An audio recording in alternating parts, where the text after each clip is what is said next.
আসসালামু আলাইকুম গাইস, আপনাদেরকে স্বাগতম আমার বকুল ফুলের রান্নাঘর ইউটিউব চ্যানেলে।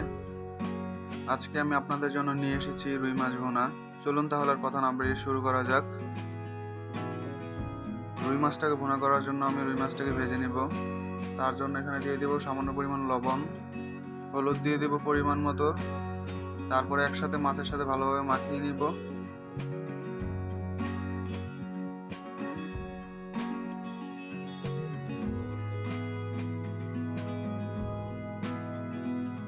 এবার একটা প্যানে পরিমাণ মতন তেল দিয়ে দিব।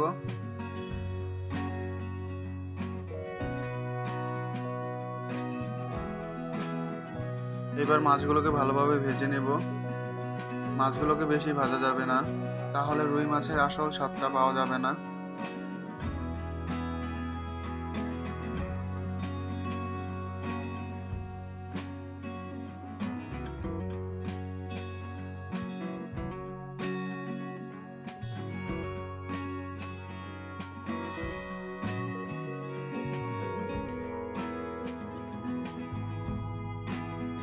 রুই মাছটা ভাজা হয়ে গেলে আমি রুই মাছটা উঠিয়ে রাখবো।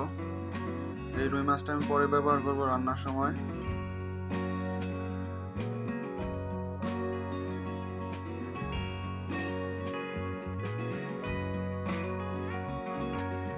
আমি যেই তেলে মাছটাকে ভেজেছি সেই তেলে আমি পেঁয়াজ কুচিগুলোকে ভেজে নেব।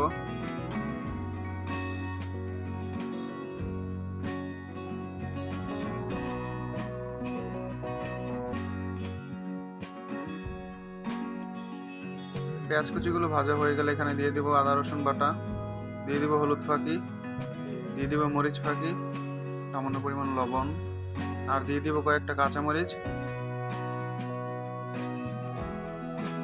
আর রুই মাছটা ভুনা করার জন্য এখানে দিয়ে দিব টমেটো কুচি।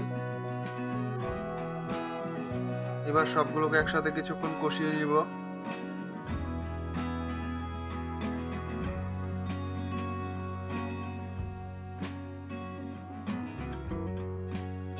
কষানো হয়ে গেলে এখানে দিয়ে দিব সামান্য পরিমাণ পানি। তারপর একে একে মাছগুলোকে দিয়ে দিব।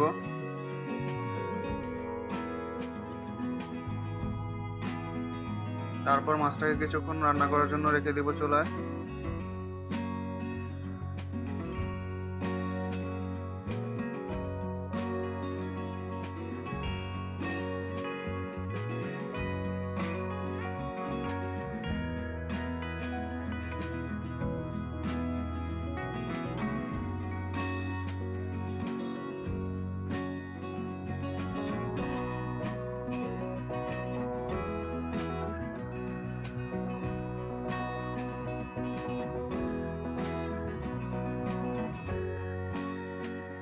মাছটা যখন রান্না হয়ে আসবে তখন মাছটার উপরে দিয়ে দিব ধনেপাতা কুচি। এই ধনেপাতা কুচিটা দেওয়ার কারণে মাছটা থেকে একটা আলাদাই স্বাদ আসবে। এভাবেই খুব সহজেই তৈরি হয়ে গেল রুই মাছ ভুনা। এই ভিডিওটি যদি আপনাদের ভালো লেগে থাকে তাহলে বকুল ফুলের রান্নাঘর YouTube channel, Facebook page, TikTok আইডিকে ফলো করুন এবং পাশে থাকার জন্য লাইক, কমেন্ট, শেয়ার করুন। সবাইকে ধন্যবাদ।